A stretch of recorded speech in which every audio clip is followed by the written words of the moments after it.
Hi, alchemists, and welcome back to another episode of Elemental Educator. I'm your host, Tyler, and if you're joining us for the first time, thank you so very much for tuning in, and welcome to a place where we redefine leadership and challenge the status quo. Be sure to like, follow, and subscribe to Elemental Educator on Apple, Spotify, YouTube, or wherever you get your podcast from, and check out our website, elementaleducator.com. There you'll find this podcast, blog post, discussion forums, a contact link to join us for an episode as a guest, and our Elemental Educator workshops that offer insightful, empowering, and highly engaging professional development. Today, we're joined by Rhyann Hatisch, a dynamic educator and consultant known for her work in embracing change.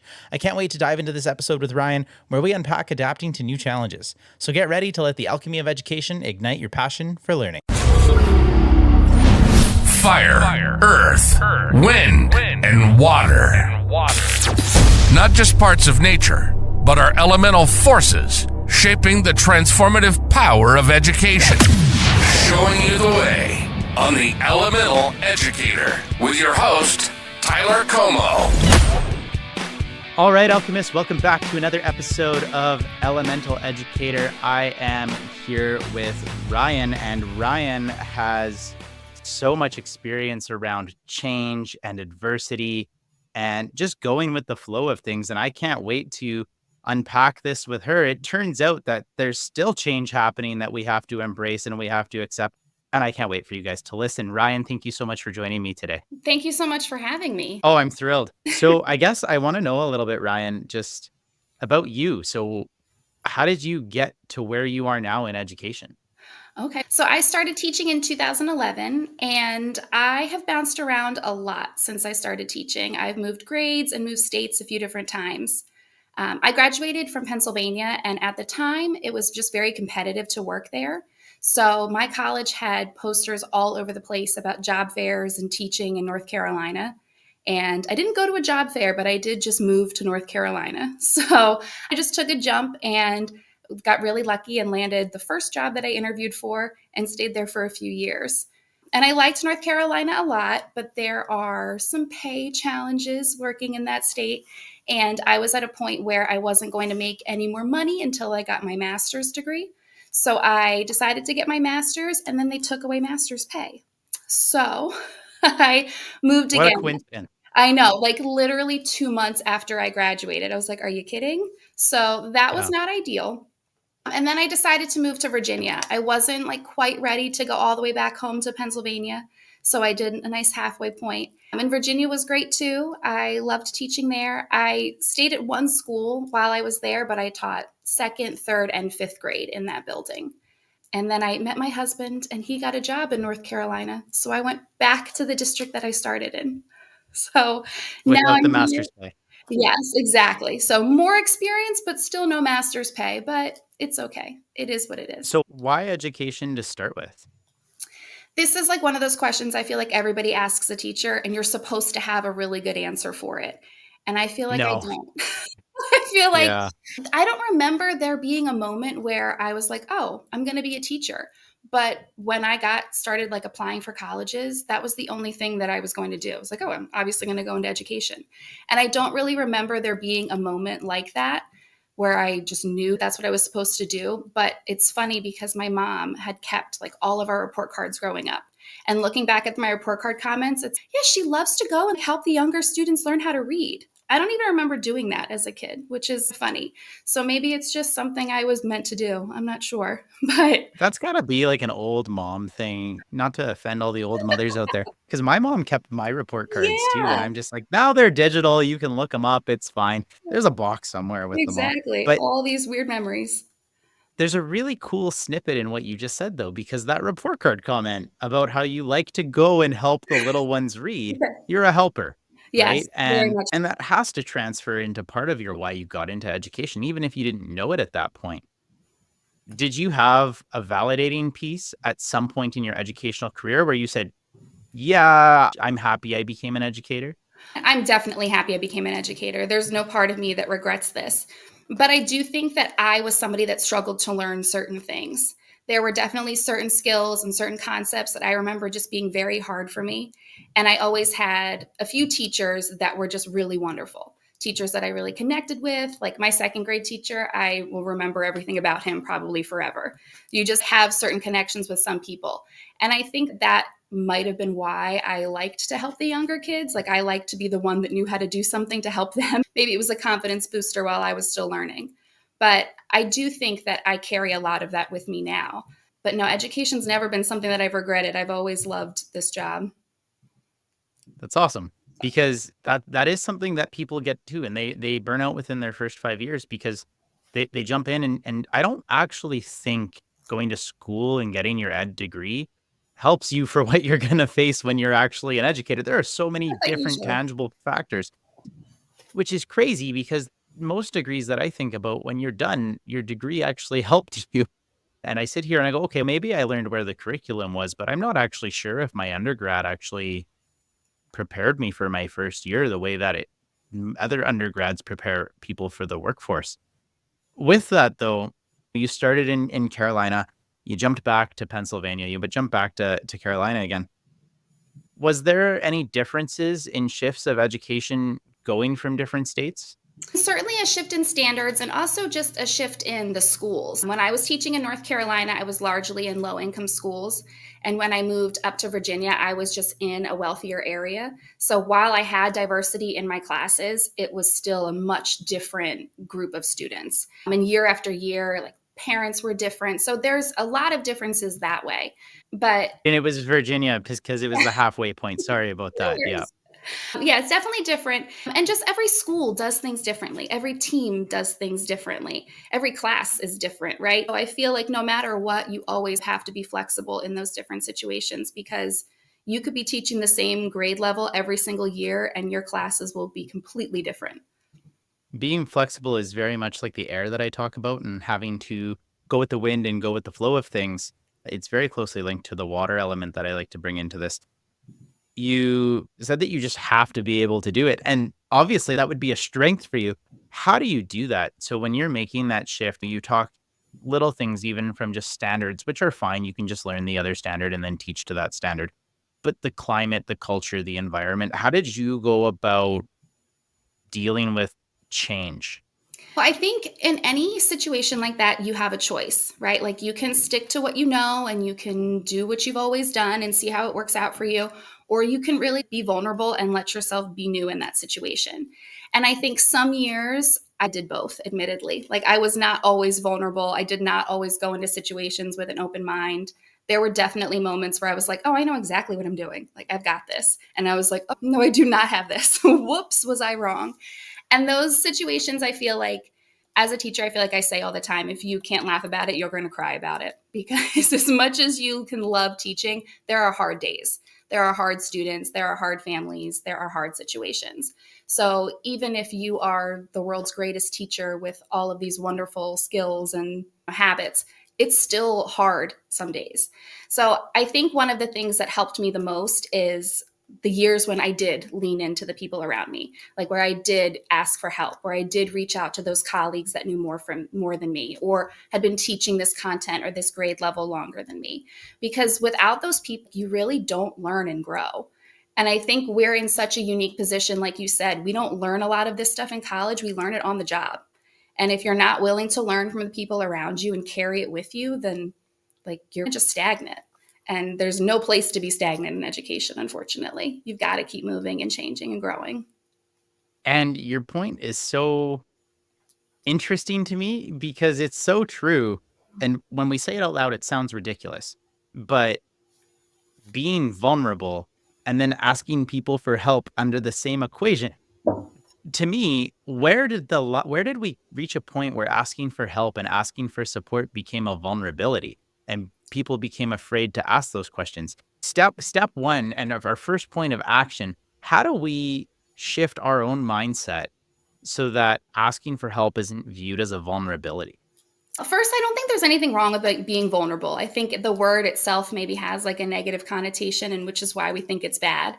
But I think like it comes down to your mindset. What do you want to get out of this experience? If you're just trying to make it your 180 days until the school year is over, then you might not care.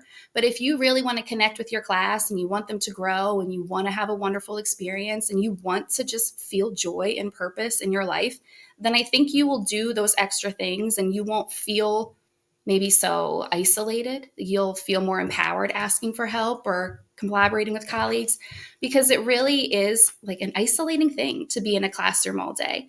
You're not sure what the person next to you is doing. You're not sure if you handled that. You're not sure if you were supposed to say what you just said or whatever else. So without feeling comfortable and confident to be able to talk to other people, you're really not helping yourself grow. So I think it comes back to just, what do you want to get out of this experience? And it sounds ridiculous to some, but putting in the work to actually care about what you're doing makes 180 days not feel like 365 days, because you don't need the extra days in between to recover, Yes. because you've gone somewhere that you're happy with. And that's so important to do a good job for the kids as well. That's our job, is to be there for them. And so you have to show up every day for them. And there's days where Absolutely. we can't show up. And that's where, for me, that's where the vulnerability comes in, is on the days where you physically or mentally can't show up, you need to be willing to say that. Yeah. Oh, And I agree. yeah, and they need to support you through that. You make the shift and you talk about being willing to put yourself out there, being vulnerable to ask those questions, to work with the people that know. But then you shift back again right away. And was the climate different from when you were there the first time to when you were there the second time? Certain things were different, but they were like minor things. I didn't go back to the same school. I did go back to the same district.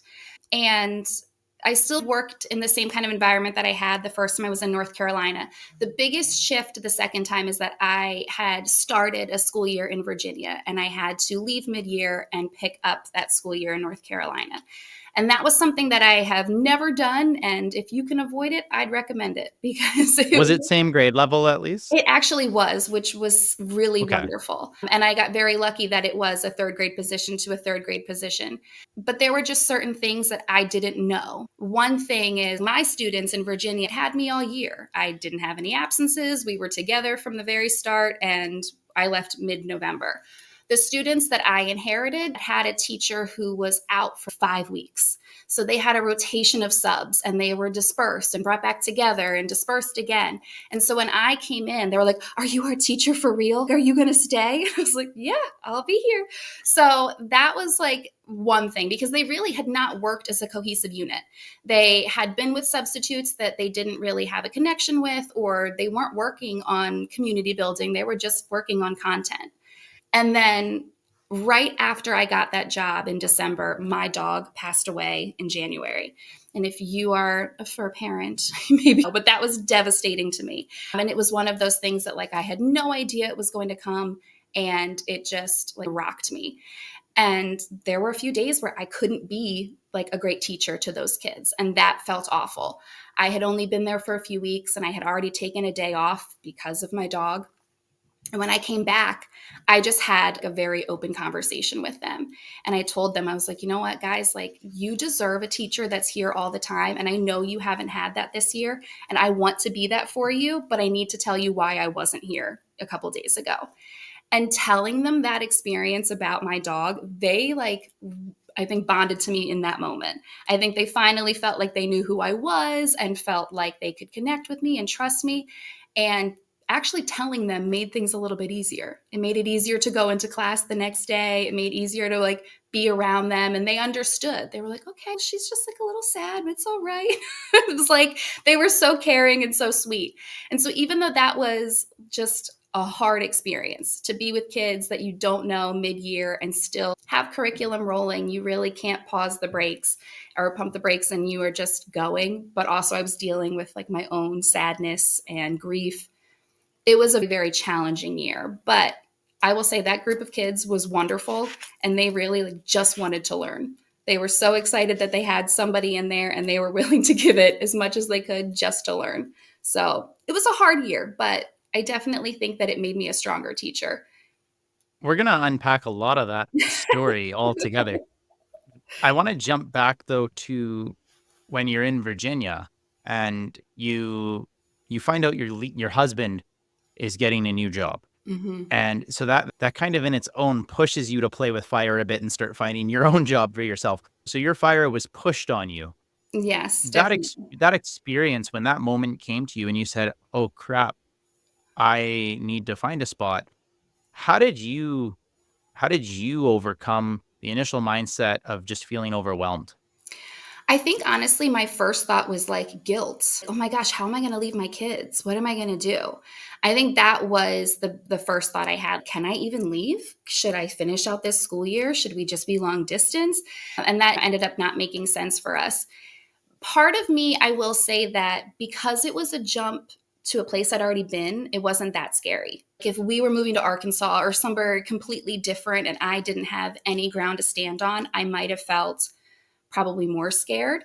But I think because it was an area that I was already familiar with, I had worked in that area, I already had some contacts, I really tried to lean into who I still knew. And it was definitely overwhelming and stressful because you're teaching, and I didn't want to tell my kids I was leaving too soon, but I was applying for jobs and talking to my principal behind their back. And there was just a lot of moving pieces behind the scenes. So I think it was certainly stressful, but I think because I was already somewhat familiar with the situation, it wasn't as daunting, if that makes sense.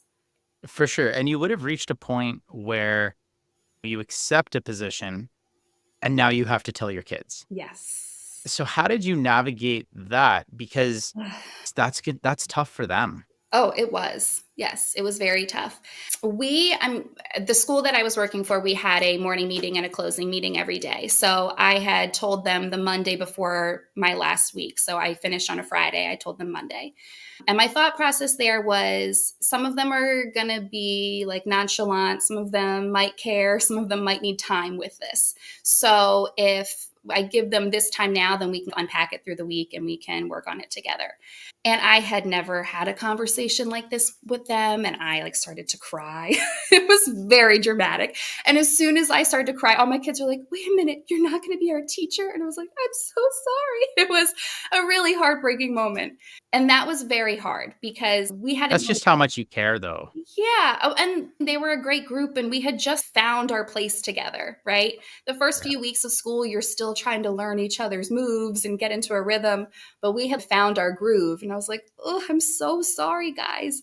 So that was definitely hard. And I think having the week together leading up to it was nice because we got to plan special things every day. And as they had new feelings about it, we were able to talk about it. It wasn't like I told them on Friday, you're going to have a new teacher Monday. Goodbye. I think having that extra time with this made it a little bit easier because we could have little conversations about it throughout the day and we could keep ourselves in check. And they leaned on each other a lot, which was wonderful. And did you have to work through any change with the staff around you or the parents of the kids? My parents were very understanding. I ended up just writing a letter, and this happened right after first quarter conferences. And I told my families after first quarter conferences. I did not want our conference time to be just swept up with my transition. I really wanted it to be about their child and their growth and all of the wonderful things that they were doing. And my families were truly wonderful. It was a major life event, and they all really understood because we had just gotten engaged when he had gotten this job. So they were like, we get it. It's okay. We're going to miss you. And my class actually got a new teacher. So they didn't have to disperse or do anything like that. My principal had found somebody new, and she had started with them the following Monday. So I don't really know how that transition went for them because I didn't get the full scoop. But my team was wonderful. They were like, we understand. We get it. We're going to miss you. And I did a lot of just like little things with them to make sure that it was a cohesive transition for the things that I planned for the team. Like my contributions, I didn't want to fall onto their shoulders necessarily. So I think I tried to make it as seamless as possible, but I'm sure that there's something that I probably could have done differently, right? There's always something. You could have gone two ways with it. You could have not even told them and then on Monday not showed up. And Oh man, I can't imagine. would that have impacted you in any way other than that feeling of guilt, right? But no, because you were moving, you were going on to something, you had the job lined up. It would have impacted everybody behind you. But this is why we are educators. It's because we care about the community we're a part of. Yes. And so you took it upon yourself to say, it's not right to just leave. I have to. It was breakup essentially. Yeah. And you were telling them it's not you, it's me. Right? It's the old cliche. I'm chasing somewhere, and everybody bought in and they were okay with it, which is wonderful. And that only happened because you shared your why, right? You shared, I'm going with my love, my new fiance, and we're gonna go start a life together here. And I think that's why it was so successful and made the week a lot easier for you as well. So you shift though, and now we land, we break up with one school and we instantly jump into a relationship with another school. It was like 5 days. We Yeah. were really I moved and I started the next Monday. So it was very quick. Wow. Wow. How did you go about, because again, you're an imposed change to these kids. You're an imposed change to this community and to the parents there. How do you go about breaking the ice now mid-year? So I will say that my principal really did a wonderful job of helping me do that. Because I jumped in mid-year, I didn't know, am I going to be in my classroom on my first day? Am I going to be teaching on my first day? So I had just a lot of questions, and she actually let me shadow another third grade teacher. So I got to see what the day was like, and then that afternoon I got to go and spend with my class. I observed the substitute that was in there, and I got to meet them and say hi. And then the next day, they were all mine. And even though I think the expectation was like, you're going to jump into curriculum, I had asked my principal, can I have some time with them? I need a day to do icebreaker things, to talk about routines, to get to know each other. Like, we can't just jump into instruction because I will have no control over this class at all. And I don't know anything about them. She was great. She And gave they me a said ton of no, flexibility. right? They said, "Oh, okay." Luckily, she was wonderful. She was like, yeah, whatever you need. Because they really didn't have a classroom, right? Like, they had started with a teacher, but he had so many absences because of his own health that, not any fault of his own, obviously, but the kids were just spread out.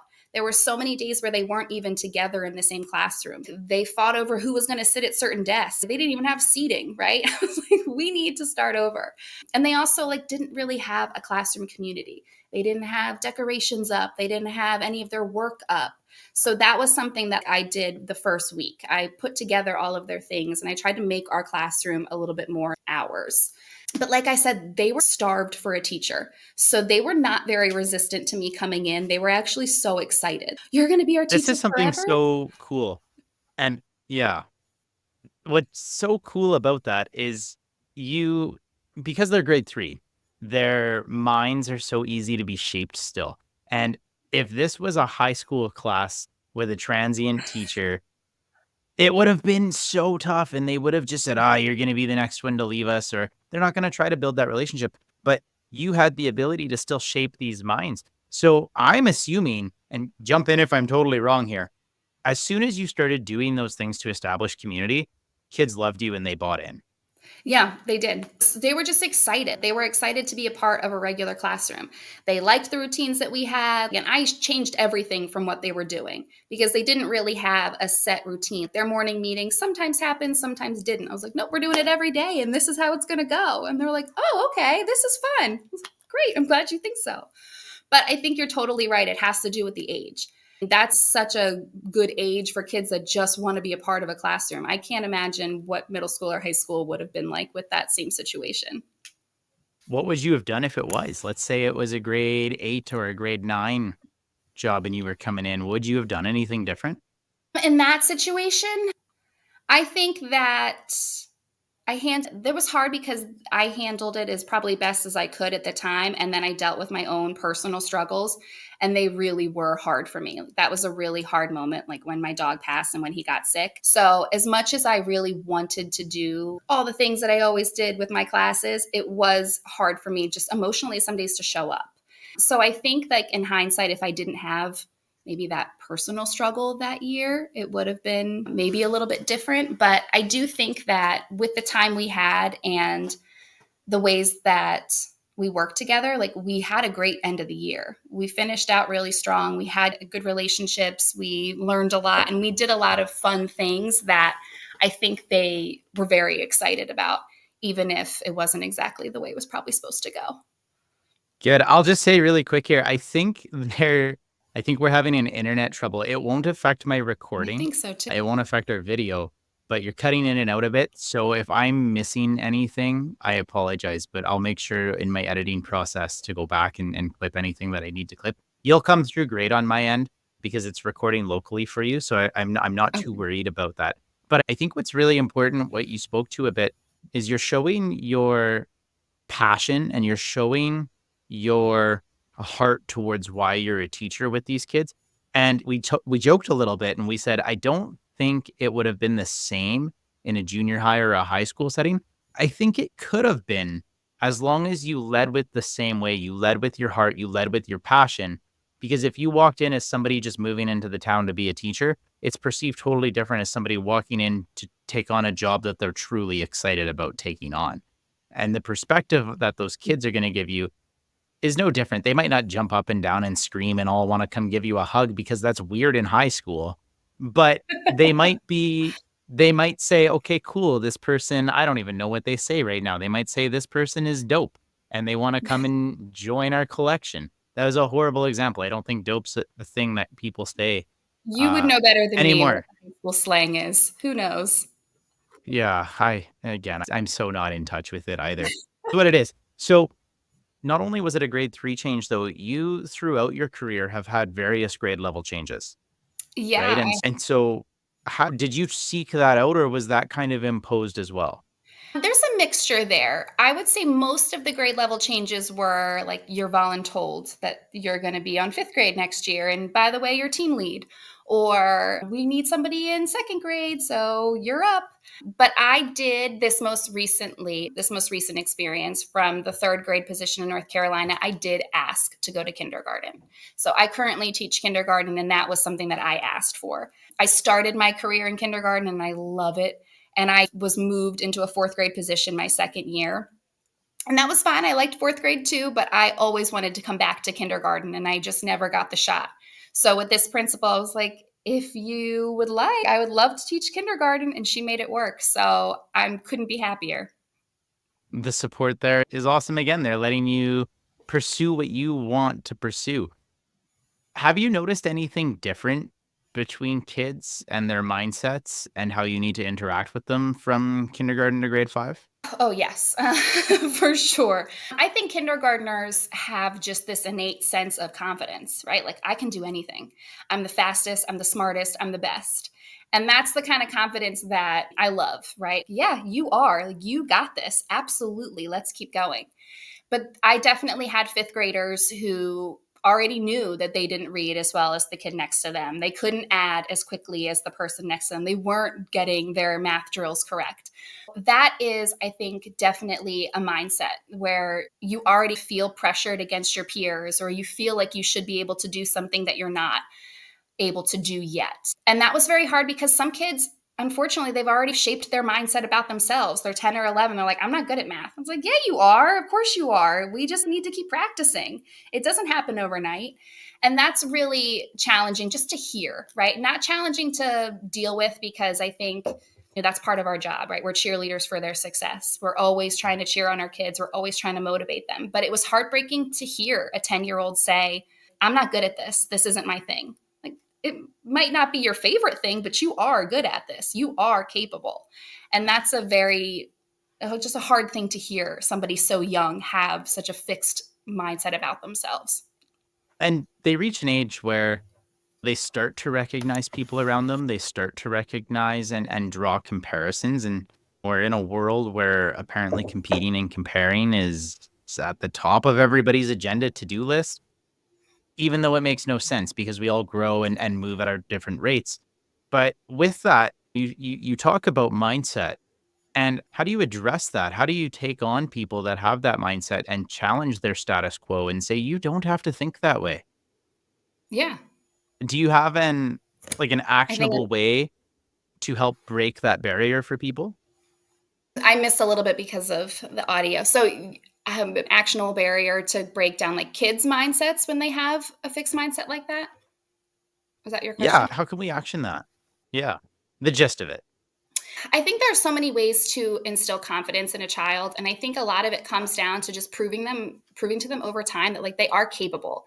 And when it comes to academic, the easiest way is to make it bite size. If multiplying this is too hard for you, then let's take a step back and look at this a different way. Let's work on this in a different strategy and with a different look at it through a different lens, and you'll see that you do understand it. You just maybe didn't understand it the first way I showed you, and that's okay too. Or maybe you didn't get this in third grade and now you're in fifth grade. But when you come back and you work with me in small groups, like we'll work on this in secret and nobody else needs to know that we're working on this skill. I think that over time, when kids see that they are able to do something, it builds that confidence naturally. And I tell my kids all the time, were you the best at football the first time you ever played? Absolutely not. You just weren't. You were not the best kid in your gymnastics class the first time you went. You might be now, but think about all of the things that you had to do to get there.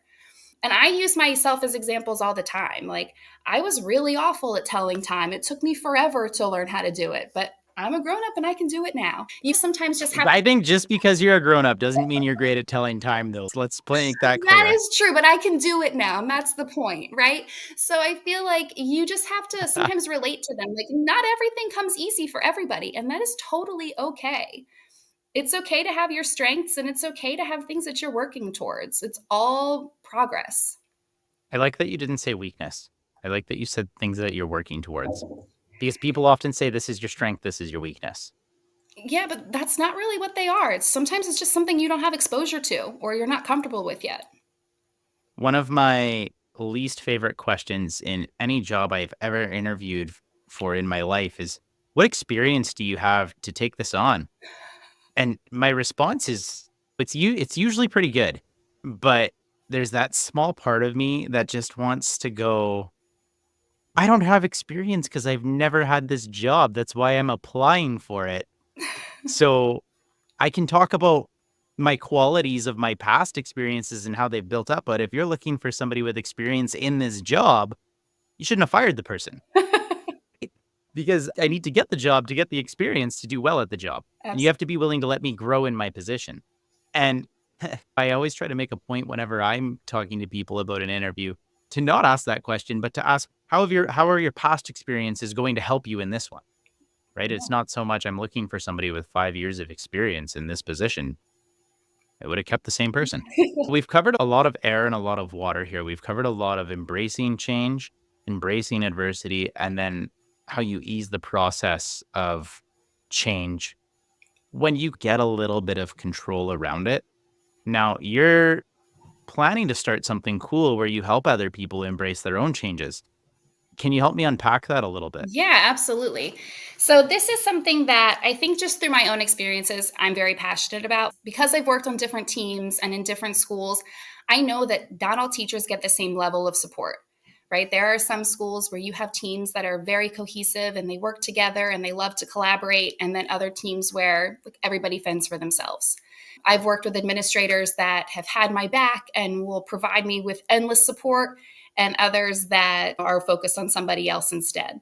What I would like to do, and what I have been doing with a few educators here and there that have reached out to me, is being their mentor in a way. Whatever kinds of support you're looking for. I've been helping some teachers with their classroom management strategies, just giving tips and strategies about the things that are going on in their classrooms. Like, I have taught a lot of different grades and in different systems, so I think that I have enough unique experience to tell you some tips and proven strategies that have worked for me.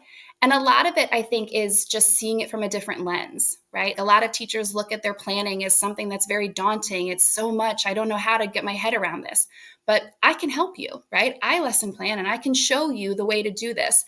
I think because there is so much learning on the job, we place so much pressure on ourselves to be perfect the first time or to get everything right away. But it's hard to do by yourself.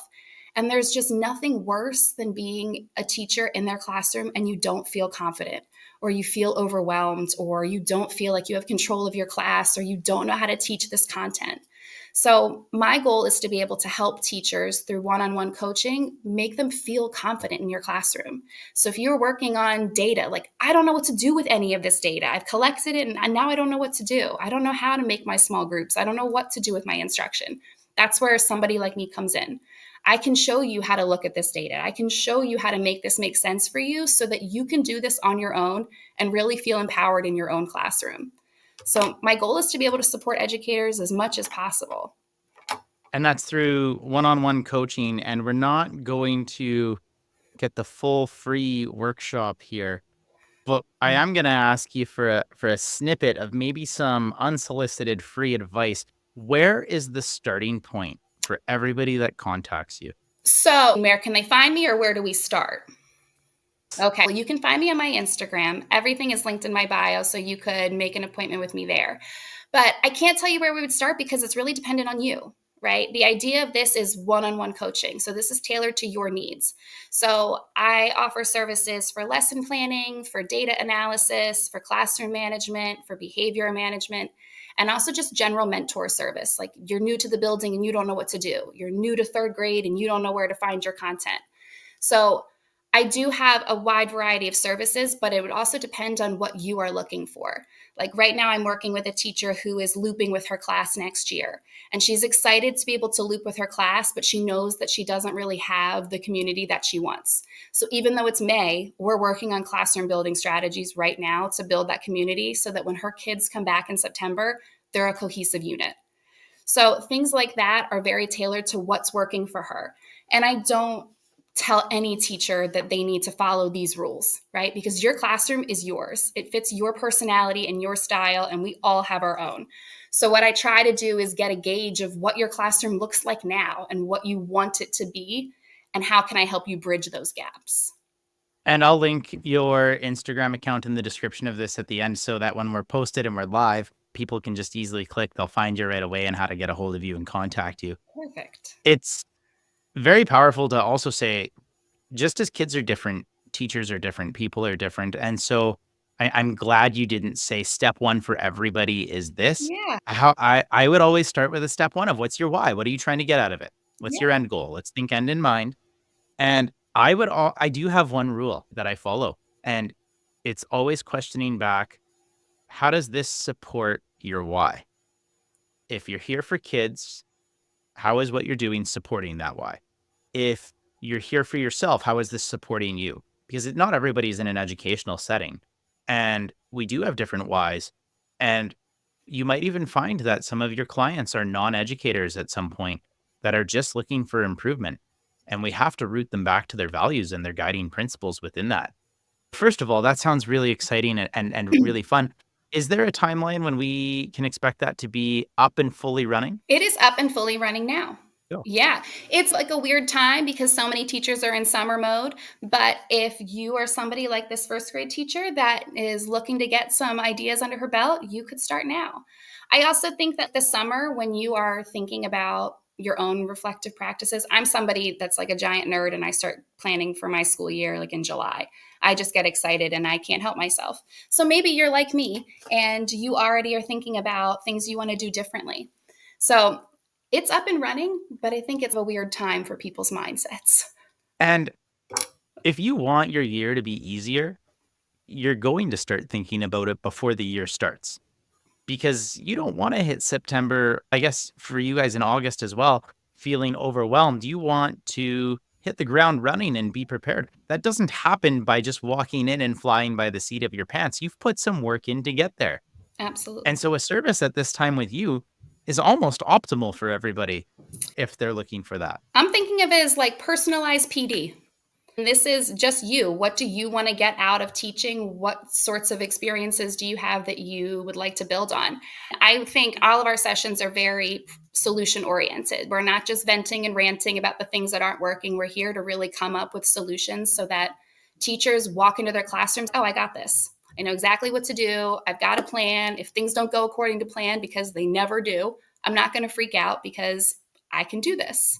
And I think that's the kind of superpower that like every teacher needs, is just that confidence that no matter what happens in their classroom, they're going to be okay. It's going to be fine. My kids are all right and we'll make it work. So Ryan, we're in Carolina and we went to Virginia and we came back to Carolina, and we've done 5th grade, 4th grade, 3rd grade, 2nd grade. We've done kindergarten. Mm-hmm. What's in the future? I feel like we're missing grade 1, I but know we are missing grade 1. And if you can believe it, we're moving again. So I'm going to be applying for new okay. jobs. I know. We're moving again to be closer to family. So this time, hopefully, it is our last move. I cannot promise. So this is a move closer to Pennsylvania now Yes. then? So Okay. that'll be good. Closer to my family and to my husband's family, which is ideal. Oh, So right on. I get to start applying for jobs this summer all over again. But Okay, so it's not necessarily a mid-year no, move at this point. no, Okay. thank goodness. I'll get to start the school year and finish the school year. So So is go ahead. are you not coming back to this position next year? No, because we're leaving the state. So we're leaving North. And have you let your workplace know, or is this okay. Yes, So if we could keep unpacking all the changes that are happening here. so many. And again, it's very clear that family is your earth and family is your core value. And we didn't unpack your earth at all because we came here to talk about our water and our air. But I'll just touch on it very slightly here. You're so rooted in that because everywhere you've gone, every decision you've made has been a family based oriented decision. When you took your position in Virginia and you ended up leaving, you left with family and you decided to communicate with kids and with parents because they were your family. And I'm sure the same way that you embraced everyone. And when you told them about your story and your hardship back in North Carolina, it was family rooted. It's very powerful. And these are where the best teachers come from, is when they have that deep root within their family. This is a bit of risk taking though. So how is that rooted, and how does your root of family make you feel safe in that risk taking process? First of all, my family supports me endlessly. They're wonderful. And they're so excited for me to be closer to home. So I think even if they're blowing smoke, they're like, you're going to get a job. It'll be fine. They're just excited for me to make the move. But I do think that just having that support system, having people that are behind you, they're like, even if it doesn't work out the way you envision, it's going to work out. And that's been true for basically my whole career. There have been things that I thought would pan out one way and they completely took me by surprise. And it's never a bad thing, it's just different. This is definitely another risk, but there are kids everywhere, and I'm confident that the kids where I'm moving will also need a teacher. So I have no idea where I will land, but I'm applying to a slew of positions, and hopefully the right one opens itself up to me. And it will. It'll get there. You'll find it. This is my least favorite, but also favorite part. It's becoming least favorite part because we're nearing the end of the show, but favorite part because I get to put you on the spot as I have this whole episode. Oh, wonderful. But for anybody that's listening, involved in education, not involved in education, any way, shape, or form, what piece of advice would you like to give to anybody that they can start actioning tomorrow around change, adversity, embracing? I'd say lean in as much as you can, because even though a situation is scary, and transitions always are, you never know how it's going to shake out, right? You never know what people will be important, what opportunities will be missed. And if you don't put yourself out there and just try, you're never going to have that opportunity. So if you are like thinking about trying a new grade level, try it. If jump in and just see. I think a lot of people get worried about that change. Oh, I've been teaching this for so long. I don't want to move. I know this area. But knowing something doesn't necessarily make it a good fit for you. It just makes it a comfortable fit. So putting yourself in a new spot can really show you who you are, can show you what you love. There were so many things about teaching fifth grade that I thought that I would hate, and I ended up loving them. And so many things about kindergarten that I thought would be so hard, and they're my favorite parts of the day. So you just don't know until you get there.